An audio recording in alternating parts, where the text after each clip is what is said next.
Welcome in, everyone, to Stan Kind's Talk series. Today, you have the lovely hostesses, Candy Oland and Kristen Chapman. Hi, everyone. And we have always a special guest, Carolyn Kirkwood. Carolyn is a licensed therapist, and she's the owner of Kirkwood Fam Therapy, standing for Family Addiction and Mental Health. Carolyn's out of New York, and she's agreed to join us today to discuss some very relevant topics such as teen stressors, things that are stressing out our teens, how we can support them when they are facing things like bullying or cyberbullying. And then we're also going to dip our toe into the subject of educator stressors and the secondary traumatic stress that teachers are experiencing that's leading to burnout and a mass exodus from the profession. So, Carolyn, it's wonderful to have you with us today. Thank you so much for having me. Pleasure to be here.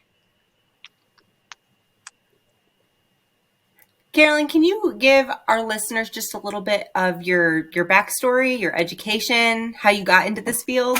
Yes, of course. So right now I am running my private practice for substance abuse, mental health, and counseling.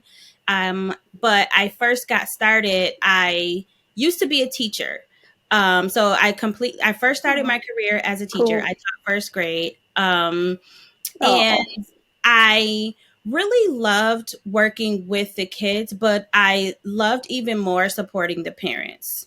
So, and in my outside of work in my personal life, I was also a foster parent, and I adored that line of work as well. And I felt very comfortable there. I loved it there. So that's what kind of pushed me out of the education world more into the social work world, because I really, while I was at school, loved talking to the parents, supporting the parents, helping them. And then being a foster parent, that's a lot of like social work type things too, working with underprivileged children and things like that. So, and high risk children, because I was a therapeutic foster parent. And a therapeutic foster parent means that you work with high risk kids, whether that's behavior, medical, things like that. So that's something that I really, really enjoyed. And I wanted more. So I went back to school for my master's degree in social work. And while I was in school for a master's degree in social work, I got a job doing counseling, and I just like loved it. So just between like working with people and different backgrounds and doing counseling, those are the things that I absolutely adore. So here I am.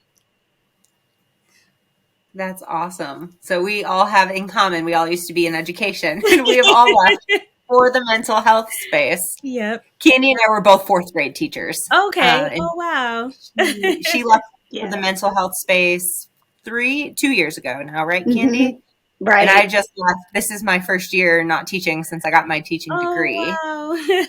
Yeah. This is my first year. I started with Stand for Kind in July. Mm-hmm. And then Candy started in December. So, Wow. It's been an amazing transition. It was it's a hard decision to leave teaching. I'm sure you felt the same way, but you feel led there. And then it's amazing, like once you get in there and you kind of experience it and you see maybe there are needs that your skill set could grow into, or you find that your passion is even deeper for another segment, but it's still related. Like it just leads you down a path, you know? And I think that's where Kristen and I were. It just like opened a door and led us down a path. And now here we are, and good Lordy, we couldn't be happier to be supporting kids and parents in this space. It's pretty amazing. Same. Yep. Yeah. So we were looking at your website, and it was super robust. Like you offer a lot of different types of therapy to different groups, and it's just amazing. So with that experience, you've got to be seeing trends, right? Because you're exposed to a wide group of different people in different professions and things like that. What are some of the mental health trends that you're seeing right now that people are needing help with? So to be honest, one of the biggest trends that I have been seeing are social media addictions.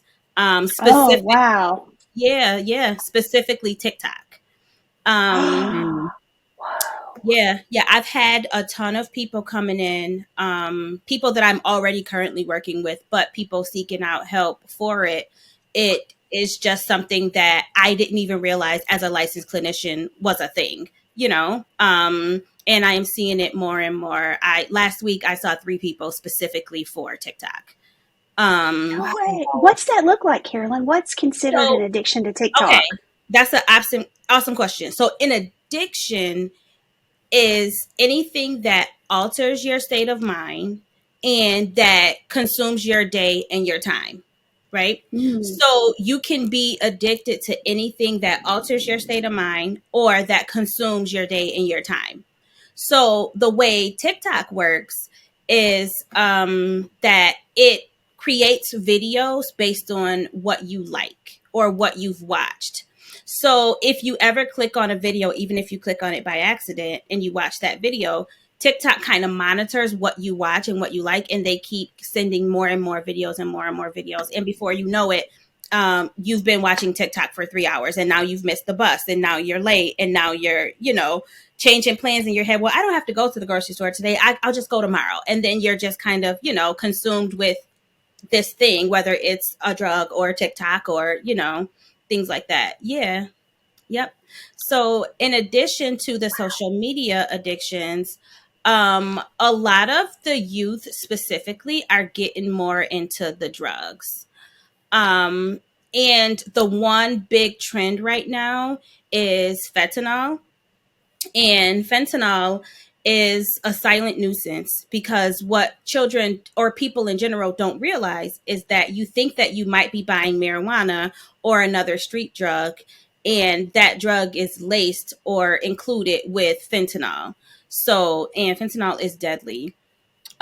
So you may not be intending to consume an opiate, but that's exactly what you're taking. And I've seen so many people in my line of work where they'll come in, like into the treatment facility. I just recently, once my practice kind of really took off, stopped working at the treatment facility, but I did that for 10 years. And what would happen is they would come in and I would say, okay, what type of drugs do you use? And they say, oh, I just smoke marijuana. And then I'll look at the paper and I said, okay, well, just so you know, you're testing positive for fentanyl. And then they get all upset and tell me they've never used that and that there couldn't be, there's no way. So yeah, it's so common. You have no idea. It's terrifying. I have a 17-year-old, and we're having the conversations a lot right now about, Mhm. we have for years, but the choices and aligning and hidden dangers that you might not be aware of. But I want to Mhm. circle back to the social media addiction. Yeah. So, is this multi-generational, or are you seeing this in teens primarily? Multi-generational, honestly. The 3 people that I saw last week, one was a teen, but 2 were adults. Hmm. So it's multi-generational from overall what I see, because I got 2 more phone calls this morning for teenagers. So it's really, Mm. it's my guesstimate is 13 to 35 is what, Wow. yeah. Mm-hmm. At what point should a parent be concerned? Like, at what point, if you've got a kid spending a lot of time on their phone, I mean, where do you kind of Mm-hmm. draw the line between you're spending a lot of time on your phone and, okay, you have a problem, like we need to seek some mental health Man, that's a good question. help? So that is an amazing question. So the best way to look at it is going back to that definition of an addiction, right? So the true meaning of an addiction is when something alters your state of mind or it consumes your time and your day. So if you have completely withdrawn from family, so every time we invite you to the dinner table, you don't want to come. We're going out for, I don't know, dinner and you don't want to go, or you normally always want to follow me when I run errands and lately you don't want to go and all you want to do is stay in your room with the door shut on your phone.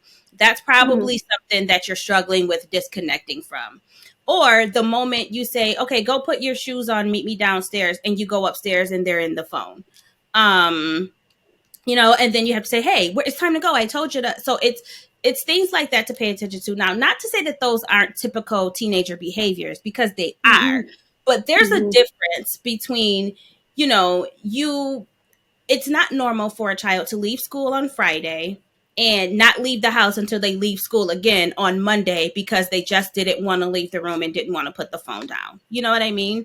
Mm-hmm. You just want to really pay attention to the mannerisms of your child too, because if you know that your child loves to come in your room and give you hugs and kisses and want to do a movie night and want to go to a friend's house, and they have, you know, certain things that they just like to do, but now all of a sudden they're not wanting to do those things, that's usually a red light that something's going on. And that kind of leads me to a different thought, that sometimes that also can be different symptoms of mental health, because that's exactly what depression looks like as well. So if you have a child that you know, loves basketball, loves swim, loves soccer, Mm-hmm. and the last 3 weeks they've been saying, "Mom, can I just stay home?" or "I don't want to go," or "I don't feel good," you know, you want to start paying attention to those things, because when you withdraw from the things that you know and love and enjoy doing, that's usually a red flag that something's going on. Yeah, So you from made me think. parenting and teaching, that withdrawing thing too reminds me of kids being bullied, which is Yep. so hard with the Yep. cyberbullying thing, because you've Yeah. got people who are always on their phones now. Mm-hmm. So Mm-hmm. back in the day, if you're being bullied in school, you're only being bullied in In school school. because Right. it Right. didn't follow you home usually. Right. But now on our phones all the time, like, bullying can follow you anywhere, and it can happen all day and all night. It's Mm-hmm. true, Mm-hmm. 24/7. Yep. I wanted to ask you, that's such a good point, Kristen, because that 24/7 access, we talked about that when we were looking at signs of depression and different things and bullying. She's right, you know. Okay, mind altering. Is it a dopamine dump? What is the mind altering piece of the I was gonna social media addiction? I was Were gonna you So ask the curious science too? behind it. Yeah. Yeah. that is exactly it. It just, you know, when you have something on your mind that you just can't stop thinking about, that is when, you know, it's probably some sort of addiction. So it's almost like how when you're addicted to, say, a substance, a food, a drug, something like that, when your body physically feels ill, or there's something that you just truly can't Mm, even stop thinking about, you can't focus, you can't, you know, do anything else because has consumed you and has taken over your mind. That's really what it looks like and what it feels like. And it's the same thing when it comes to social media. So how we're sitting here having a conversation, the person in the same room as us can't even engage in the conversation because they are, you know, consumed with TikTok. They just really want to get back on, keep staring at the clock, ready to get out. They just can't interact and they can't engage in anything else because their mind, you know, is engulfed with this thing that they're addicted to. Yep. It's interesting. fascinating. Yeah. Mm-hmm. So, not being able to disengage from the tech, the platform, Mm-hmm. and then parents also need to be cognizant of patterns, changes in patterns. Mm-hmm. So those patterns can indicate an addiction, or it could indicate underlying depression Yes. when they see those isolating behaviors. Yes. Yes. A lot of the symptoms of depression, especially in children, is withdrawal from activities, changes in your diet, and changes in your mood. Those are three key things. And then with children, changes in your mood is something a lot easier to identify in a child, because a child is a child, right? So they're either always happy, always jolly, they're going to run up to you, they're going to give you a hug, and it's almost strange if they don't. Certain children, like, you just kind of know what their mannerisms are and their personalities and their, you know, their needs and their desires for attention. And when those things suddenly change, you know, that's usually a red flag that something's going on. What about teens? Are they just freaking irritable? Are So they? teens, it is a lot harder because teens have what I call at home teen tudes, which means they have an attitude for absolutely no reason besides the fact that they're a teenager. So Got you. I coined that phrase, teen tude. Love Feel it. free to It's pretty awesome, Carolyn. So it is a little bit harder to tell when there's a teen tude going on or if there's truly something going on. But that's when, as parents, we have to kind of take a step back and still take that thing seriously, just so that you can make sure that it's just a teen tude and not truly something going on. So one of the things that I do, because I'm a teenage mom as well, and it's really difficult sometimes, you know, And one of the things I that I do. do,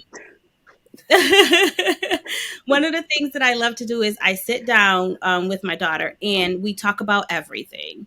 And I do my best to create a space where she feels comfortable to tell me the good and the bad. And Mhm. as parents, one of the ways that we can do that is even when your child says something that you don't like or that you normally would slap them on the wrist for, you don't do that. You keep it on the inside, you keep a regular, normal tone face, and you, okay, oh, wow, really? Tell me about that.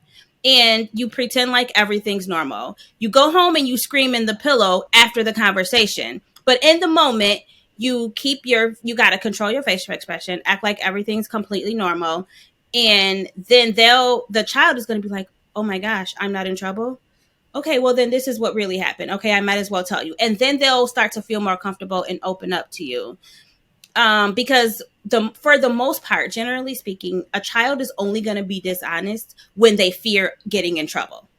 So Mm-hmm. you want to create a space where a child feels comfortable being honest and they don't worry that they're going to get in trouble.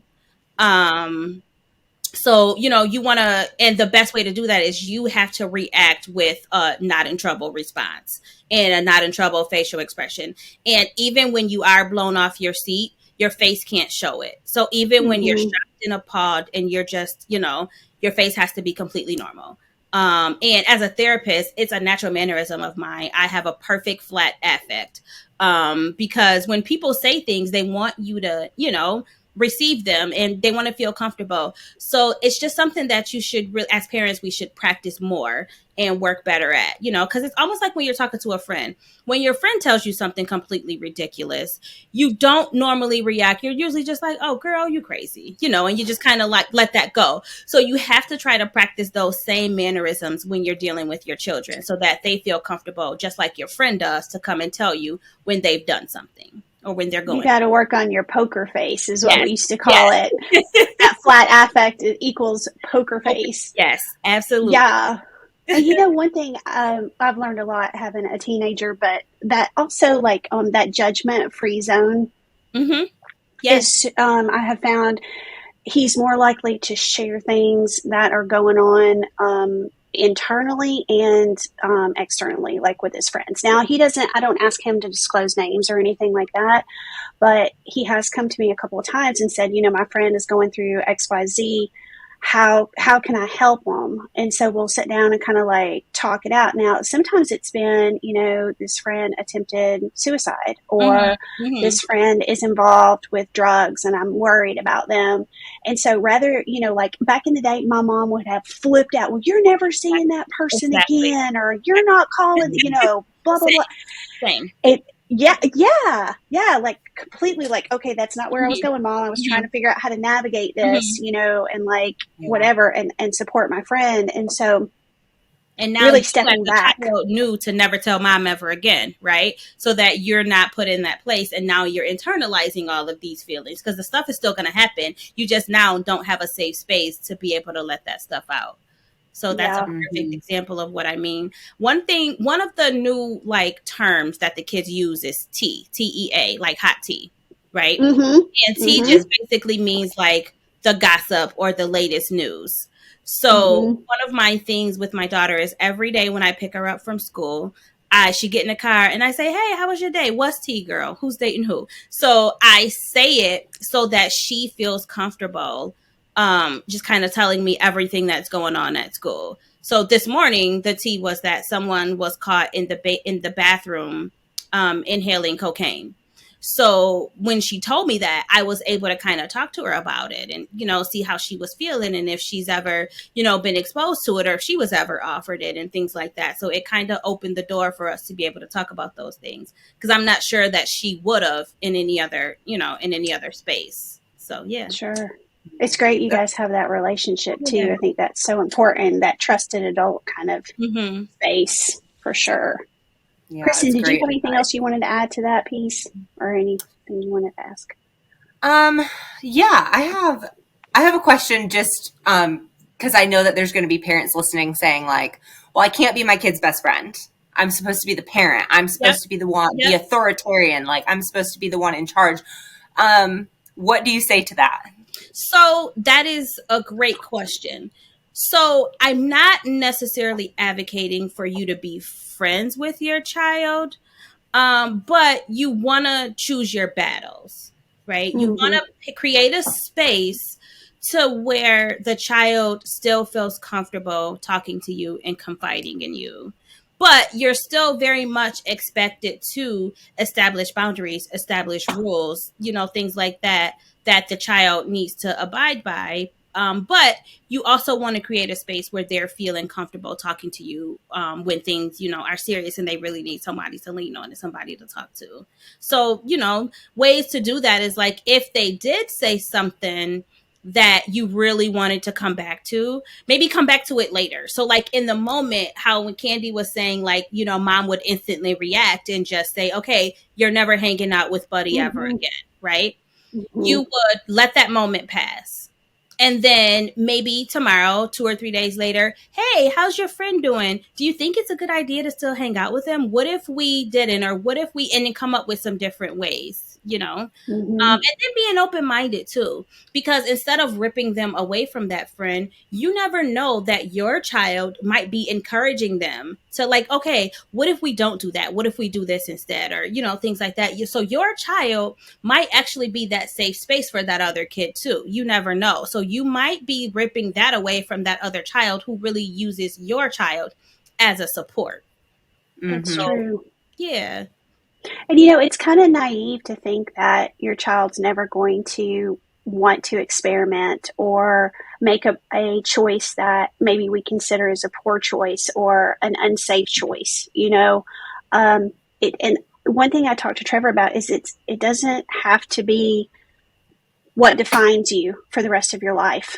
You're learning, you're making choices, you're learning the consequences of those choices. And you're not always going to hit a home run, Yep. and when that time comes, which it will at some point in their life, they're going to make a bad choice or an unsafe choice or whatever. Who are they going to go to? Mm-hmm. I Mm-hmm. would much rather my son come to me and say, "Hey, Mom, I did this. I think it was a mistake. I'm not really sure how I feel about it. This was the outcome," rather than going to somebody who has very little life experience to try to get guidance on a big issue with that. So laying that foundation of trust and open communication, but with boundaries, I think is just critical. You really nailed it there. Sure. I actually tell my children that all the time. I actually tell them, I say, okay, who did that? Who broke the window? And then they would look at each other and I say, look, you're allowed to make mistakes. You're just not allowed to be dishonest. So Mm, if you made a mistake, I'd much rather you say, I did that and I'm sorry. Don't kill me. mm-hmm, But to tell me mm-hmm, that you don't know who did it, that's not acceptable. mm-hmm. So I approach them every single time with, don't forget, what did I say? We're allowed to make mistakes, right? And then they they get it. And now they're a little bit more open to coming to me first before I discover it to say, okay, this is what happened. Oops. Because they know Versus, you're not going to fly off the handle. right, right. Mm-hmm. Yeah. Because And to that's be fair, scary. I That don't fly creates off the anxiety. handle. I just go in my room and shut the door and scream in the pillow. So, Yes. Yes. I've been known to take a drive when it was safe to leave the house, maybe take a drive, go to Starbucks, get a coffee. That was one thing that my husband and I had to learn as parents is sometimes when it's safe, it's okay to walk away mhm, from the situation and collect yourself sure. because you're right. You're going to go into fight or flight when you hear something that is very triggering and you need a space to calm yourself sometimes and to recenter yourself and think rationally, how do I really want to approach this conversation? Um, yeah, like have totally been there 100. Yeah, just been there. Thinking about things is important too, because your first gut reaction thing that you spit out of your mouth probably isn't going to be the best thing. Mhm, If you mhm. sit on it and you think about it, and when I was teaching, I would tell my fourth graders that all the time. Not everything that pops into your brain needs to come out of your mouth. Yep, Like, yep. it's okay to like sit on it, think on it a little bit. Like, do I really want to say this? And Mm-hmm. then approach it Mm-hmm. in a different Yep. way. One of the sayings that I use is everything you're invited to, you don't have to attend. So I Mm, Mm, tell them I that, like like, that. just because you're invited to do something bad or say something bad, don't mean you have, just because the opportunity presented itself, doesn't mean you have to take it. And that's just my line. Everything you're invited to, you don't have to attend. And then I want to comment on the gut punch that you were saying. That's also a technique that I like to use. Is when something is completely baffling, I draw my stomach in real quick and hold it like I was just hit in the gut. And that is a reaction that you can do in front of a person where it doesn't look, because I just did it. I don't know if you guys noticed or not, but because you can't Mm-mm. see it, you can't, but you're able to still have a human reaction without flying off the handle. Um, hmm so just completely, really quickly and firmly draw your stomach in, and hold it in as if you got, like you got a gut punch, and you Mm-hmm. can release your reaction, but staying in the moment without, air quotes flying off the handle. Mm-hmm. It's Yeah. something that really works. If You know you're, what? Oh, go ahead. Sorry, go ahead, Kristen. Candy. I was just going to say, being gut punched, it makes me think about when my son was bullied, Mm-hmm. and he was literally gut punched, and then I felt gut punched Yeah. when I found out what had happened, and it, I went to the school to try. I mean, there were some great supports in place when this was happening in elementary school. Um, but now you have this added dimension of the cyberbullying piece. So not Mm-hmm. only can kids be bullied physically in person or emotionally, psychologically in person, it can also happen on any online platform, gaming with flaming, social media with shaming. Um, and it's 24/7, like Kristen said earlier. Sometimes it's hard to get away from. Mm-hmm. What advice do you have for families who are trying to help their child navigate bullying and cyberbullying? So there's a couple things to do. Social media isn't a thing that's required. So as a parent, you have to make a decision for yourself and your child if you feel like this is even a good space for them, and if they're mature enough to handle this space. Because the reality is that when you make a choice to post your life and post pictures of yourself and publish them on the internet for everyone to see, that is essentially a consent form that people are allowed to give their opinions and to say things about your picture and about your. So if you are not mature enough and ready to be able to handle the comments and the questions from other people, then those are things you should probably keep to yourself.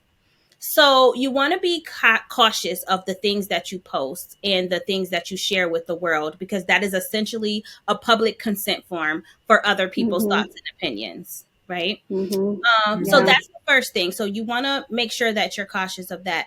And then you want to make sure that you are controlling your space and encouraging the children to control their space. Because at school, you can't really control who's in your class. Who's in your class is in your class, right? But the news feeds that you see and the friends that you accept and things like that on social media are things that you can control. So the black button is your best friend.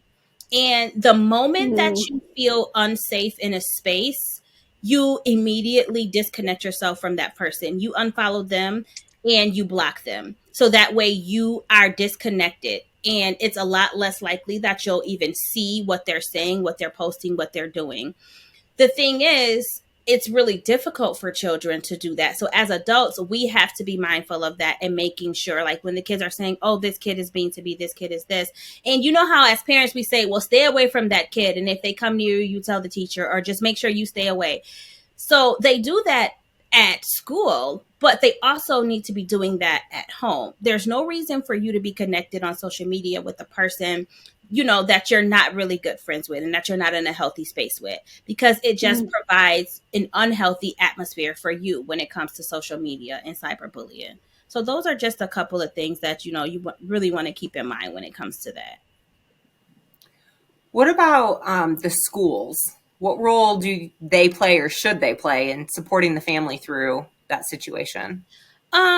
So from the school perspective, I think it's the same thing. I think that in the schools, we should teach different mannerisms about internet etiquette and things like that, because it is a growing space. And even a lot of the colleges now are fully hybrid or fully remote and things like that. So teaching the children how to operate in a space using the internet and how to present Mm-hmm. themselves on the internet, and understanding that what you post on the internet never goes away. Like, it is Yep. absolutely there for the rest of your life.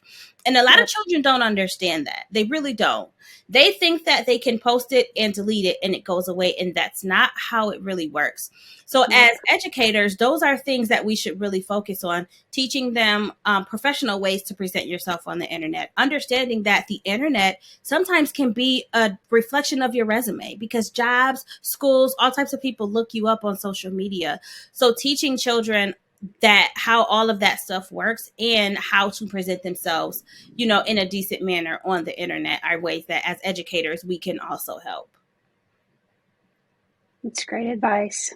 Kristen and I were recently working on a YouTube short about cyberbullying, and you brought up a really good point that we added in there is, it's permanent, and even if you delete it, a screenshot, that someone else took could still That's be right. circulating, and then you think about, okay, these kids, a lot of the adolescents, tweens, teens, they're not mature. Their brains are still developing. Again, they could be making a very poor choice for who knows what reason. That person who is the cyberbully, it could seriously affect them when it's found out that they participated in that kind of behavior. Yeah. Just like you were saying, a college application, a job application, community service that they need to, fulfill for college requirements.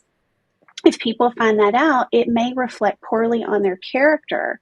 And even though maybe they had a consequence and, they paid their dues for that poor choice, that reputation can still follow them. And they're not always thinking about their future self and the choices they're making in a moment. Yep. Yep. That's Yeah. huge. That's huge. They think it's Even a for the lifetime bully. away. Yeah, Mm-hmm. even for the Yeah. bully, you don't want to present yourself. It might be funny and cool right now, but next month when you're trying to get a football scholarship or you're trying to go Yep. to this college or trying to get a job at McDonald's, I don't imagine that you want them to see you behaving like that and treating people like that, because that'll make Mm-hmm. them feel like that's how you're going to treat their customers if they hire you, or how you'll treat Mm. teammates if they invite you on their team. So things like that, it's really important. So you want to be careful of how you present yourself.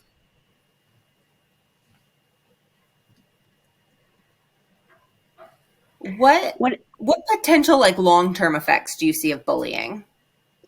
All types of things. Long-term effects of bullying is self-esteem issues, are mm, issues with drugs, issues with depression, anxiety, things like that. So it really affects people in the long term. You have no idea how many clients I see who today have eating disorders and um, different mental health diagnoses based on the way they were treated in high school and throughout their childhood that they still deal with today as even adults. and Yeah. not to say they're the lucky ones, because dealing with any kind of mental health issue is tough, but suicidal ideation will Absolutely. pop up as a result of that depression, anxiety, long term, unchecked, untreated. You know, it sends a lot of kiddos down a really sad path, Yes. they don't get a safety net to catch them. You made me think of one thing that we've been looking into a little bit more lately too is the digital self-harm piece when you're talking about cyberbullying. I Mm-hmm. didn't know that kiddos were going in and cyberbullying themselves. I had no idea this was a thing until about 3 months ago. Mm-hmm. Mm-hmm. Mm-hmm. Yeah, yeah, it's a very common thing. Like, social media. That's why I said, you have to make a choice if this is even a good space for your child as a parent. Yeah. my daughter asked for social media for 2 or 3 years before I allowed her to get on, because I just